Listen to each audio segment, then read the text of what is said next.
پارہ نمبر 26 ہے سورۃ الفتح، آخری آیت ہے اس کی، اور میں نے قصہ تلاوت کیا۔ اللہ جل شانہ نے آپ علیہ الصلوۃ والسلام کی رسالت کا ذکر کیا، محمد الرسول اللہ، کہ محمد اللہ کے رسول ہیں۔ والذین معہ اشداء علی الکفار رحماء بینہم، اس کے بعد اللہ رب العزت صحابہ کا تذکرہ فرما رہے ہیں۔ یہ جو ہم بار بار صحابہ کرتے ہیں، اسی وجہ سے کہ صحابہ میرے اور آپ کے لیے معیار حق ہیں، دین کو سمجھنے والے ہیں، دین کو گواہی دینے والے ہیں، حضور کے گواہ ہیں، حضور کے دین کے گواہ ہیں، قرآن کے نازل ہونے کے گواہ ہیں۔ اس لیے نعوذ باللہ اگر کسی نے صحابہ کے اوپر شک اور شبہ کر لیا تو اس کا مطلب یہ ہے کہ پورا اسلام، پورا دین، پورا قرآن، پوری شریعت یہ آپ کی مشکوک ہو جائے گی۔ اس لیے ہم صحابہ کو معصوم تو نہیں، محفوظ سمجھتے ہیں، اللہ نے ان کی حفاظت کی ہے۔ اگر ان سے کوئی گناہ دنیا میں ہوا ہے تو تب بھی اللہ پاک نے مرنے سے پہلے ان کے سارے گناہوں کو معاف فرما دی، اور رضی اللہ عنہ و رضوا عنہ کی اللہ پاک نے ان کے اوپر مہر لگا دی۔ وَكُلًّا وَعَدَ اللَّهُ الْحُسْنَى، اللہ نے سب کے ساتھ جنت کا وعدہ فرما لیا۔ یہ میرا اور آپ کا اہل سنت کا عقیدہ ہے، جو اس عقیدے سے ہٹے گا وہ اہل سنت میں سے نہیں ہوگا۔ لہٰذا میں نے عرض کیا کہ اللہ رب العزت نے حضور کے صحابہ کی دو صفات بیان کی، اشداء علی الکفار، صحابہ وہ ہیں جو کافر کے مقابلے میں سخت ہیں، رحماء بینہم، لیکن آپس کے اندر نرم ہیں۔ آج سارا معاملہ الٹ ہو چکا ہے، اس لیے مسلمان ہر جگہ مار کھا رہے ہیں۔ مسلمان آپس کے اندر سخت ہے اور کافروں کے معاملے کے اندر نرم ہو چکا ہے۔ آج کا ہمارا بے غیرت حکمران کافروں کے حق میں نرم ہو چکا ہے، مسلمانوں کے حق میں ان کے دل کے اندر نرمی کی ذرا برابر بھی کوئی چیز باقی نہیں بچی۔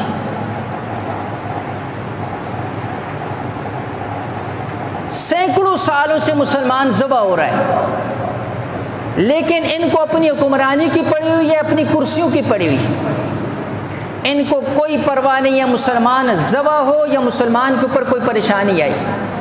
ایک مذمت کا جملہ تک اپنی منہ سے ادا نہیں کرتے ہیں، کہیں اس کی وجہ سے ہمارے وہ آقا ناراض نہ ہو جائیں۔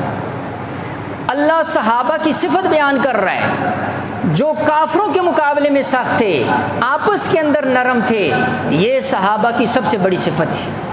اور کافروں کے اوپر سختی کے اعتبار سے میرے نبی نے جس کے بارے میں گواہی دی، فرمایا وَأَشِدَّاءُ عَلَى الْكُفَّارِ، فرمایا کہ سب سے زیادہ کافروں کے مقابلے میں، اور وَأَشِدَّاهُمْ بِأَمْرِ اللَّهِ، اللہ کے دین کے معاملے کے اندر اگر میری امت میں جو سب سے زیادہ سخت طبیعت رکھتا ہے، اللہ کے دین کے اوپر کسی بات کو برداشت نہیں کر سکتا، فرمایا کہ وہ عمر ہے، اور اس کی گواہی اللہ کے نبی علیہ الصلوۃ والسلام نے خود ارشاد فرمائی۔ عمر کون ہے؟ اللہ کے نبی علیہ الصلوۃ والسلام کی ذرا گواہیاں سننا۔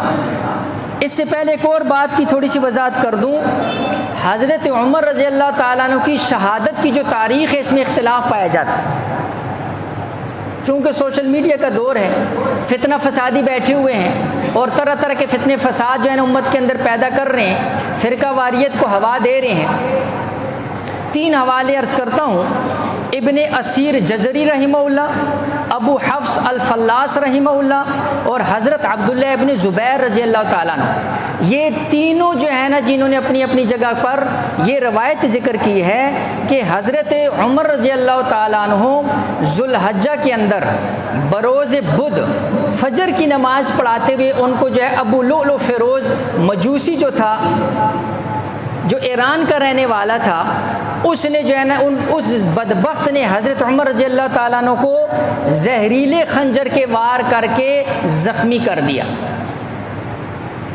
ذوالحجہ کے 3 دن باقی تھے، ذوالحجہ کا مہینہ ختم نہیں ہوا تھا اور بدھ کا دن تھا، تو ان تینوں حضرات نے اپنی تاریخ کے اندر اس کو ذکر کیا کہ جب حضرت عمر رضی اللہ تعالیٰ عنہ کو دفن کیا گیا، یعنی جب ان کی شہادت ہوئی، اتوار کا دن تھا اور 1 محرم الحرام تھی۔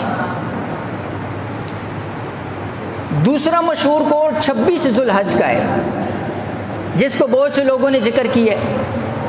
اور اسی لیے روافض جو ہے نا جی وہ یہ کہتے ہیں کہ حضرت عمر رضی اللہ تعالیٰ عنہ کی شہادت یکم محرم کی نہیں ہے، 26 ذوالحج کی ہے. اور وہ ویسے ہی کہتے جی یکم محرم کو اس لیے کہتے ہیں تاکہ جو ہے نا جو ادھر 10 محرم کو حضرت حسین، بھائی حضرت حسین بھی ہمارے ہیں اور حضرت عمر بھی ہمارے ہیں. حضرت حسین رضی اللہ عنہ بھی اہل سنت کی آنکھوں کی ٹھنڈک ہیں، اور حضرت عمر رضی اللہ تعالیٰ عنہ کی بھی وہ بھی اہل سنت کی آنکھوں کی ٹھنڈک ہے. اس لیے جو صحیح قول تھا وہ میں نے آپ کے سامنے عرض کر دیا. 26 محرم ذوالحج کو زخمی ہوئے اور یکم محرم الحرام کو شہید ہوئے، اور بروز اتوار کو جو ہے نا جی یہ جنت ریاض الجنہ جو حضور علیہ الصلوۃ والسلام کے جو ہے وہ ممبر اور جو حجرہ حضرت عائشہ رضی اللہ تعالیٰ عنہ کا، وہاں پر دفن ہوئے. وہ جگہ جس کے بارے میں اللہ کے نبی علیہ الصلوۃ والسلام نے فرمایا کہ یہ جو جگہ ہے یہ جنت کا ٹکڑا ہے. گویا کہ اللہ نے دنیا ہی کے اندر حضرت عمر رضی اللہ تعالیٰ عنہ کو جنت میں پہنچا دی. تو میں نے عرض کیا وہ امیر المومنین جن کو سسر رسول بھی کہا جاتا ہے، جن کو داماد علی بھی کہا جاتا ہے، جن کو فاتح عراق اور ایران بھی کہا جاتا ہے، 22 لاکھ مربع میل کے اوپر جنہوں نے حکومت کی، ان کی شان کیا ہے اور ان کا مقام کیا ہے؟ تو ان کی شان کے لیے پہلی بات اللہ کے نبی علیہ السلام نے ایک مجلس میں 10 صحابہ کو جنتی کہا. اس میں پہلے نمبر پر ابو بکر ہیں اور دوسرے نمبر پر عمر فاروق ہیں. حضور نے اپنی زبان سے فاروق اعظم رضی اللہ تعالیٰ عنہ کو جنتی کہا، 10 مبشرہ میں سے ہیں. حضور علیہ الصلوۃ والسلام نے حضرت عمر رضی اللہ تعالیٰ عنہ کے بارے میں گواہی دی، فرمایا لو کان نبی بعدی لکان عمر، اگر میرے بعد اللہ کسی کو نبی بھیجتا، چونکہ نبوت کا دروازہ بند ہو چکا ہے، حضور کے بعد کوئی نبی نہیں آئے گا، یہ عقیدہ ہے، اور جو اس عقیدے سے ہٹے گا وہ اسلام سے خارج ہے. اس لیے حضور نے فرمایا اگر میرے بعد کوئی نبی ہوتا، عمر کا وہ مقام وہ شان ہے، تو اللہ میرے بعد عمر کو نبوت کا تاج اس کے سر کے اوپر سجا دیتا. مقام دیکھو، مرتبہ دیکھو کہ اللہ کے نبی علیہ الصلوۃ والسلام جو ہے کس انداز کے اندر جو ہے حضور علیہ الصلوۃ والسلام حضرت عمر رضی اللہ تعالیٰ عنہ کی شان بیان کر رہے. اس لیے کسی شاعر نے بڑے عجیب انداز کے اندر حضرت عمر رضی اللہ تعالیٰ عنہ اس حدیث کو سامنے رکھ کر حضرت عمر کی منقبت کو بیان کیا. فرمایا آقا عمر، رہبر عمر، مرشد عمر، مولا عمر، اعلیٰ عمر، ذات نبی پر سو جان سے شہدا عمر، ایمان میں ایقان میں احسان میں یکتا عمر، باد بہار کی طرح گزرا عراق و روم سے، ابر کرم بن کر اٹھا عراق پر ایران پر برسا عمر، مابعد ختم المرسلین، یہ شعر ہے، مابعد ختم المرسلین، کوئی نبی آتا اگر یہ سلسلہ چلتا، اگر یہ سلسلہ چلتا اگر ایک نبی ہوتا عمر، یہ سلسلہ چلتا اگر ایک نبی ہوتا عمر. فرمایا اگر حضور کے ختم المرسلین کے بعد اگر نبوت کا سلسلہ چلتا، اللہ جل شانہ حضرت عمر کو بھی نبی بنا کر بھیجتے. یہ وہ ذات ہے جس کے بارے میں اللہ کے نبی علیہ الصلوۃ والسلام نے عجیب بات ارشاد فرمائی. فرمایا ان اللہ جعل الحق علی لسان عمر وقلبی، فرمایا اللہ عمر کی زبان پر حق کو جاری کر دیا. عمر بات کرتا ہے، اللہ رب العزت اس کو آسمان سے قرآن بنا کر نازل کر دیتا ہے.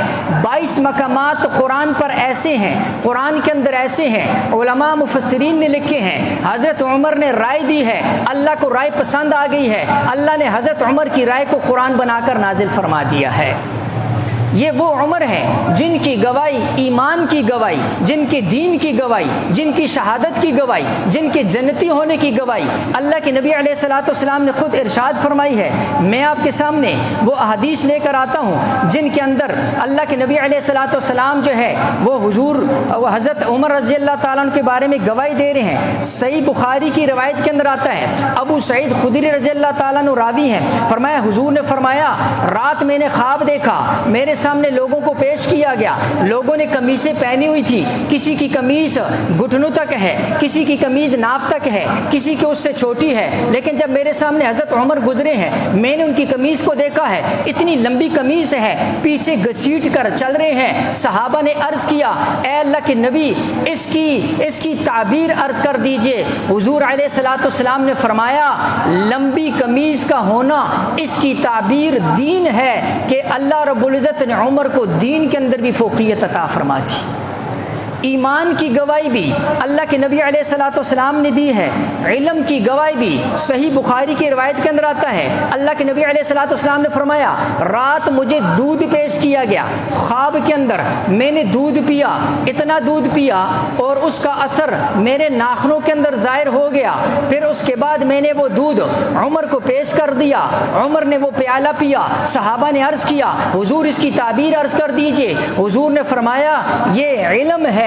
حضرت عمر کے علم کی گواہی بھی حضور علیہ الصلوۃ والسلام نے خود ارشاد فرمائی ہے.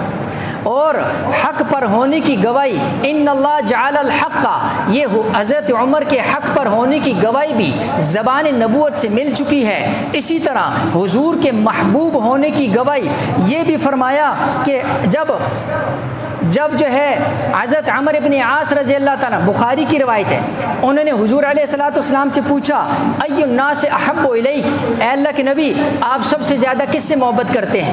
حضور نے فرمایا, عائشہ, میں حضرت عائشہ سے محبت کرتا ہوں. فقلت من الرجال, میں نے کہا مردوں میں سے کس سے کرتے ہیں؟ فقال ابوہا, فرمایا ان کے باپ یعنی حضرت ابو بکر سے کرتا ہوں. پھر فقلت, میں نے کہا ثم من, اس کے بعد آپ کی سب سے زیادہ محبت کس سے ہے؟ حضور نے فرمایا ثم عمر ابن الخطاب رضی اللہ تعالیٰ عنہ, فرمایا کہ ابو بکر کے بعد اگر میں سب سے زیادہ کسی سے محبت کرتا ہوں تو عمر ابن خطاب رضی اللہ عنہ. حضور کے محبوب ہونے کی گواہی یہ بھی.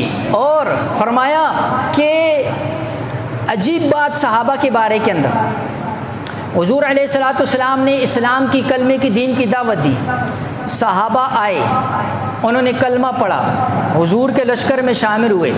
لیکن واحد حضرت عمر رضی اللہ تعالیٰ عنہ ایسے ہیں جن کو اللہ کے نبی علیہ الصلوۃ والسلام نے ہاتھ اٹھا کر دعا کر کے اللہ سے مانگا ہے.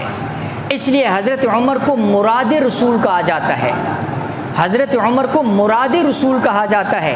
ترمذی شریف کی روایت ہے, حضرت عبداللہ ابن عمر رضی اللہ تعالیٰ عنہ راوی ہیں, اللہ کے نبی علیہ الصلوۃ والسلام دعا کر رہے ہیں, اللہم اعز الاسلام باحب هذین الرجلین الیک بابی جہل و بعمر ابن الخطاب, اے اللہ میں تجھ سے اسلام کی عزت چاہتا ہوں ان دو بندوں میں سے جو تمہیں سب سے زیادہ ان میں سے محبوب ہوں, چاہے ان میں سے ایک ابو جہل ہے, ایک عمر ابن خطاب ہے. ان دونوں میں سے ایک کو ہدایت دے دے, اسلام دے دے, ایمان دے دے, تقوی اور احسان دے دے. جب یہ اسلام کے اندر آئیں, اللہم اعز الاسلام, میں ان کے ذریعے اسلام کو عزت دے دے. تو اب علماء نے عجیب سوال کیا, یہاں دو دعائیں ہیں, ایک حضرت عمر کی ایمان کی دعا ہے, ایک عزت اسلام کی دعا ہے. اب آپ سب کو پتہ ہے کہ حضرت عمر ایمان لے کر آئے, صحابی رسول بنے, خلیفہ بنے اور خلیفہ دوم بنے, لیکن کیا حضور کی آدھی دعا قبول ہوئی؟ نہیں, حضور کی پوری دعا قبول ہوئی. عمر کے آنے سے اللہ نے اسلام کو بھی عزت عطا فرمائی, اور جو صرف حضرت عمر کے ایمان کو مانتا ہے وہ آدھی دعا کو مانتا ہے. آدھی دعا کیا ہے؟ اللہم اعز الاسلام, اے اللہ اسلام کو عزت عطا فرما. اس کا مطلب یہ ہوا عمر کو ایمان بھی ملا, اسلام کو عزت بھی ملی. میں نہیں کہتا, حضرت علی رضی اللہ تعالیٰ عنہ ان کی روایت ہے, وہ فرماتے ہیں جب عمر ہجرت کرنے لگے, سب نے چھپ کر ہجرت کی, حضرت عمر نے سب کو بتا کر ہجرت کی. جب عمر ایمان لائے, صحابہ کہتے ہیں اس سے پہلے تک ہم بیت اللہ کے اندر جا کر نماز ادا نہیں کر سکتے تھے, عبادت نہیں کر سکتے تھے. جب عمر ایمان لائے, حضرت عمر رضی اللہ تعالیٰ عنہ تلوار لٹکائی اور بیت اللہ کے اندر گئے, اس کے بعد اعلان کیا جس نے اپنی بیویوں کو بیوہ کروانا ہے، جس نے اپنے بچوں کو یتیم کروانا ہے، وہ سن لے عمر ایمان لے آیا ہے، عمر نے کلمہ پڑھ لیا ہے، عمر حضور کا غلام بن چکا ہے، عمر بیت اللہ میں آ چکا ہے، اب عبادت بیت اللہ میں ہوگی۔ اب اگر کوئی آئے عمر کو روک کر دکھائے تو تاریخ کے اندر لکھا ہوا ہے، روکنا تو دور کی بات ہے، کافروں کا مجمع بیٹھا ہوا، ابو جہل بھی اس کے اندر، عتبہ شیبہ بھی بیٹھے ہوئے ہیں، کسی نے آنکھ اٹھا کر بھی عمر کی طرف نہیں دیکھا ہے۔ اللہم اعز الاسلام، اللہ نے فرمایا اے اللہ اسلام کو عزت عطا فرما۔ عمر کے اسلام کی وجہ سے، عمر کے دین کی وجہ سے اللہ رب العزت نے جو ہے وہ مقام عطا فرمایا۔ اس لیے تو پھر شاعر نے بھی کہا کہ مرد جلال مرد ہنر بیجنا پڑا، اونچے بدن پر اونچا سر بیجنا پڑا، سب سے بڑے نبی کی حفاظت کے واسطے فولاد سے بھی سخت بشر بیجنا پڑا، بڑھنے لگا زور جہالت کی فوج کا، بڑھنے لگا زور جہالت کی فوج کا، روح زمین پر رب کو عمر بیچنا پڑا۔ اللہ رب العزت نے جو ہے پھر یہ شان اور مقام عطا فرمائے۔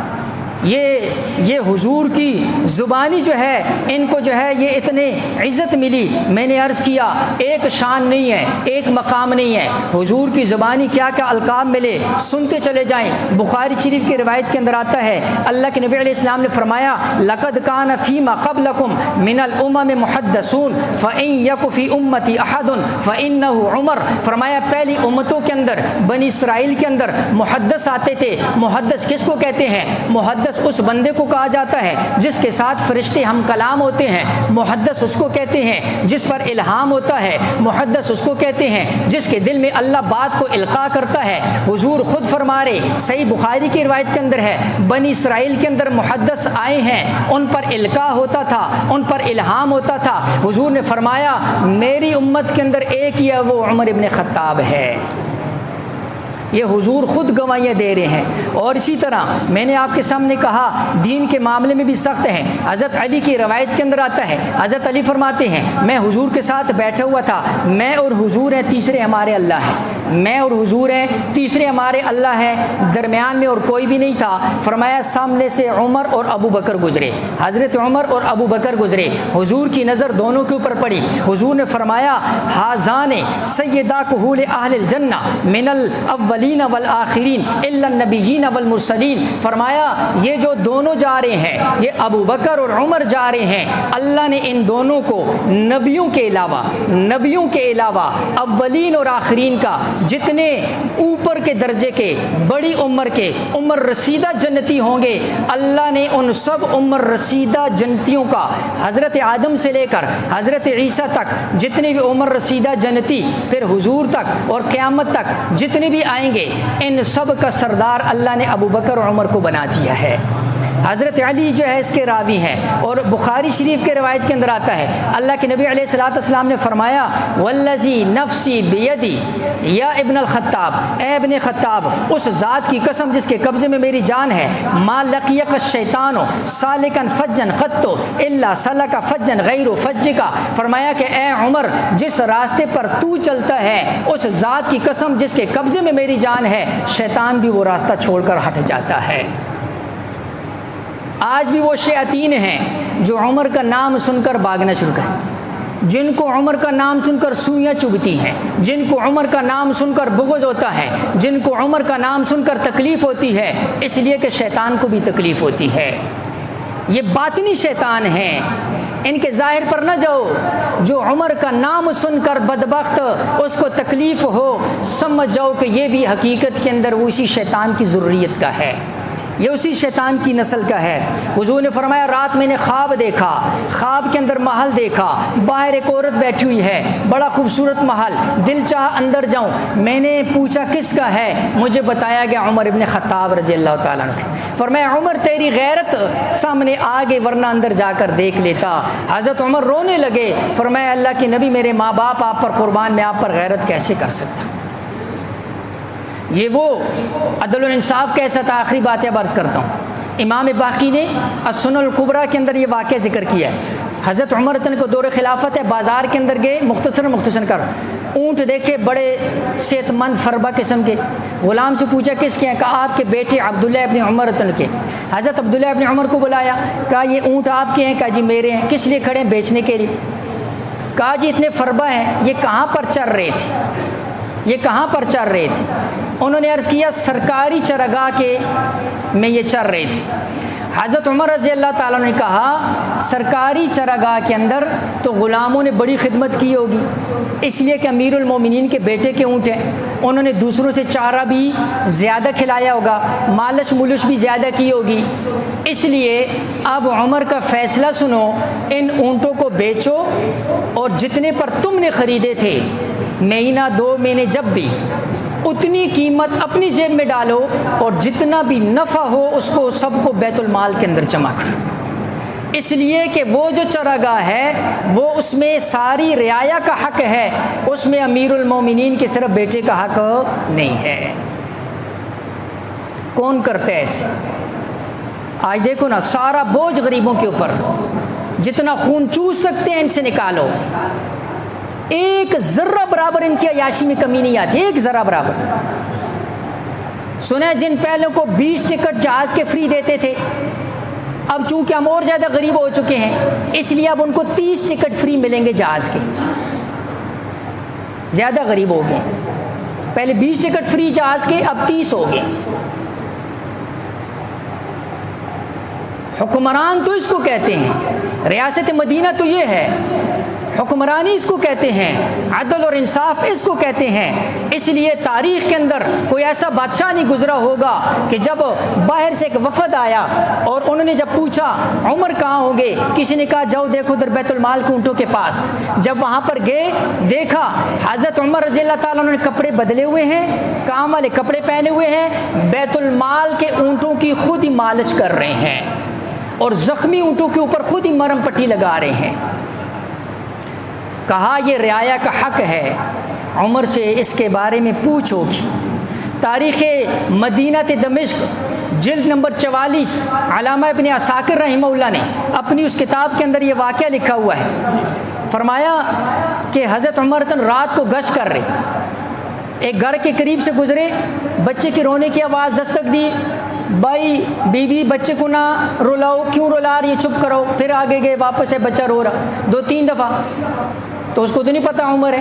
کہا کیوں رو رہا ہے؟ کہا جی حضرت عمر نے یہ فیصلہ کیا ہے, وہ قانون ہے کہ جب تک بچہ دودھ نہیں چھوڑے گا اس کا وظیفہ جاری نہیں ہوگا. میں یہ چند مہینے کا ہے تو اس کو میں زبردستی دودھ چھڑوا رہی ہوں تاکہ اس کا وظیفہ جاری ہو جائے.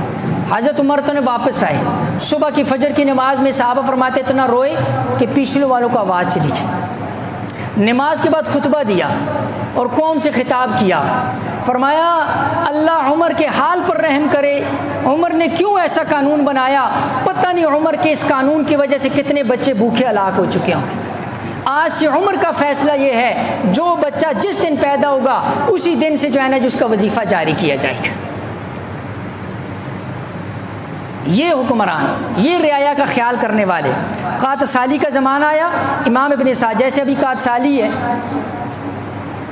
تو یہ واقعات صرف بیان کرنے کے لیے نہیں ہے. اللہ جل شانہ ہم میں سے ہر ایک آدمی کو جس اس درجے کے اندر ہے سمجھ کر عمل کی. میں نے اس لیے بار بار کہتا ہوں صحابہ کے واقعات, یہ اللہ نے قرآن کے اندر صحابہ کا تذکرہ کیا, یہ ایمان کی زیادتی کا حصہ ہے. اس سے ایمان بڑھتا ہے, اس سے جذبات بڑھتے ہیں, صحابہ کے ساتھ محبت پیدا ہوتی ہے. صحابہ معیار حق ہیں, یہ ایمان کا حصہ ہیں. صحابہ کے ساتھ محبت یہ ایمان کا حصہ ہے. تو الطبقات الکبریٰ میں امام ابن سعد رحمہ اللہ نے یہ واقعہ لکھا ہوا.